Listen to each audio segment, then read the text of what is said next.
Plus two computerised accounting second chapter സ്പ്രെഡ്ഷീറ്റിൽ വരുന്ന ഒരു പ്രധാനപ്പെട്ട ഫംഗ്ഷനാണ് പിവോട്ട് ടേബിൾ എന്ന് പറയുന്നത്. പിവോട്ട് ടേബിൾ നമ്മൾക്ക് തന്നിരിക്കുന്ന ഡാറ്റയുടെ ഒരു സമ്മറി കിട്ടുന്നതിനായിട്ടാണ് സഹായിക്കുന്നത്. അതായത് നമുക്ക് തന്നിരിക്കുന്ന ഡാറ്റയിൽ നിന്ന് ടോട്ടൽ എടുക്കാം, കൗണ്ട് എടുത്ത് എല്ലാം കാൽക്കിൽ നിന്ന് തന്നെ ആൻസർ ജനറേറ്റ് ചെയ്ത് തരുന്നൊരു ഫംഗ്ഷനാണ് പിവോട്ട് ടേബിൾ എന്ന് പറയുന്നത്. അപ്പം നമ്മൾക്ക് കൊടുത്തിരിക്കുന്ന ഡാറ്റ എന്ന് പറയുന്ന ഒരുപാട് ലാർജ് ഡാറ്റയാണെങ്കിൽ നമ്മുടെ സമയം ലാഭിക്കുന്നതിന് വേണ്ടിയിട്ട് നമ്മൾക്ക് കാര്യങ്ങൾ പെട്ടെന്ന് മനസ്സിലാകുന്നതിന് വേണ്ടിയിട്ട് സഹായിക്കുന്ന ഒരു ഫംഗ്ഷനാണ് പിവോട്ട് ടേബിൾ. അപ്പോൾ ഇവിടെ തന്നിരിക്കുന്ന ക്വസ്റ്റ്യൻ നോക്കാം. From the following information create pivot table to give country wise sales of the product. ഓരോ പ്രോഡക്റ്റിൻ്റെയും കൺട്രി വൈസ് സെയിൽസ് കണ്ടുപിടിക്കാനാണ് പറഞ്ഞിരിക്കുന്നത്. ഇവിടെ 3 പ്രോഡക്റ്റ് 3 കൺട്രി അതിൻ്റെ സെയിൽസ് വോളിയം തന്നിട്ടുണ്ട്. ഞാൻ ഈ ഡാറ്റ അതുപോലെ ഇങ്ങോട്ട് ടൈപ്പ് ചെയ്യുകയാണ്. അപ്പോൾ പിവോട്ട് ടേബിൾ ചെയ്യുന്നതിന് വേണ്ടി നമ്മൾ ആദ്യമേ ഇത് സെലക്ട് ചെയ്യുന്നു. സെലക്ട് ചെയ്ത് കഴിഞ്ഞിട്ട് ഇൻസർട്ട് പിവോട്ട് ടേബിൾ എടുക്കുക. കറണ്ട് സെലക്ഷനിലാണ് ഡാറ്റ ഉള്ളത്, ഓക്കെ കൊടുക്കുക. ഇവിടെ നമ്മൾക്ക് കണ്ടുപിടിക്കാനുള്ള കൺട്രി വൈസ് സെയിലാണ്. അപ്പോൾ നമ്മൾ ഒന്നുകിൽ കോളം വൈസോ അല്ലെങ്കിൽ റോ വൈസോ കൊടുക്കുക, എങ്ങനെ ചെയ്താലും ആൻസർ കിട്ടും. ഇവിടെ കൺട്രി കൊടുക്കുക, കോളം ഫീൽഡിൻ്റെ അവിടെ പ്രോഡക്റ്റ് ക്ലിക്ക് ചെയ്ത് ഡ്രാഗ് ചെയ്ത് റോ ഫീൽഡിൻ്റെ ഹെഡിങ് ആയിട്ട് കൊടുക്കുക.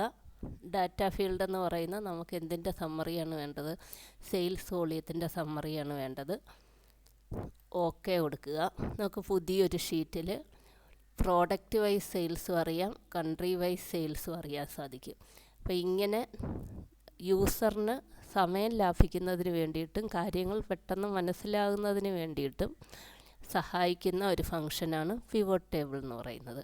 അപ്പം നമുക്കിതിൻ്റെ യൂസസ് എന്തെല്ലാമാണെന്ന് നോക്കാം. ഫസ്റ്റ് വൺ എന്ന് പറയുന്നത് it help to add and group numbers.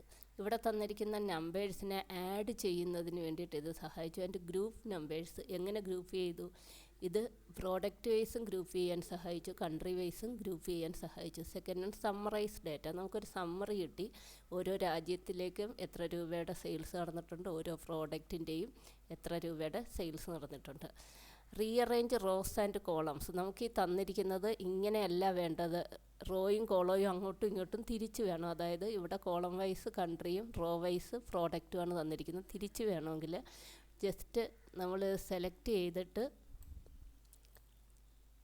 നേരത്തെ എടുത്ത പോലെ ഒന്ന് പിവോട്ട് ടേബിൾ എടുത്താൽ മതി. ഇൻസർട്ടിൽ നിന്ന് പിവോട്ട് ടേബിൾ ഈ കൺട്രി എന്നുള്ളതെടുത്ത് റോയിലും പ്രോഡക്റ്റ് എന്നുള്ളതെടുത്ത് കോളത്തിലും കൊടുത്ത് ഓക്കെ കൊടുക്കുകയാണെങ്കിൽ നമ്മളിപ്പോൾ നമുക്ക് കാണാൻ പറ്റും കോളം വൈസ് കൺട്രിയാണ് വന്നിരിക്കുന്നത്. നമ്മളത് തിരിച്ചു കൊടുത്തു, റോ വൈസ് ആക്കി കൺട്രി.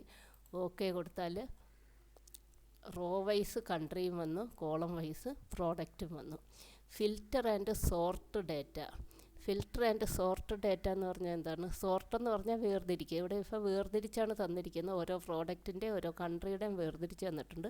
ഫിൽറ്റർ ചെയ്യുക എന്ന് പറഞ്ഞാൽ നമുക്കിതെല്ലാം വേണ്ട, നമുക്ക് ഈ പ്രോഡക്റ്റിൽ ഇപ്പോൾ ആപ്പിളിൻ്റെ മാത്രം മതിയെങ്കിൽ മറ്റേത് രണ്ടും നമുക്ക് ഒഴിവാക്കിയിട്ട് ആപ്പിളിൻ്റെ ഡീറ്റെയിൽസ് മാത്രം കിട്ടും. അപ്പോൾ ഇങ്ങനെ ചെയ്യുന്നതിനെയാണ് ഫിൽറ്റർ ചെയ്യുക എന്ന് പറയുന്നത്. നമുക്ക് ആവശ്യമുള്ളത് മാത്രം കിട്ടുന്നു, ആവശ്യമില്ലാത്തതെല്ലാം നമ്മൾ ഒഴിവാക്കുന്നു. നമുക്കത് എല്ലാം വേണമെങ്കിൽ വീണ്ടും ഇതെല്ലാം ടിക്കിട്ട് കൊടുത്താൽ മതി. ഓക്കെ കൊടുക്കുക. ലാസ്റ്റ് എന്ന് പറയുന്നത് മേക്ക് ക്ലീൻ റിപ്പോർട്ട്സ്. ഇതെപ്പോഴും സഹായിക്കുന്നത് യൂസറിന് അട്രാക്റ്റീവായ രീതിയിൽ ഒരു റിപ്പോർട്ട് തയ്യാറാക്കി കൊടുക്കുന്നതിനാണ് പിവോട്ട് ടേബിൾ സഹായിക്കുന്നത്. യൂസറിനത് കണ്ട ഉടനെ കാര്യങ്ങൾ മനസ്സിലാകുന്നു.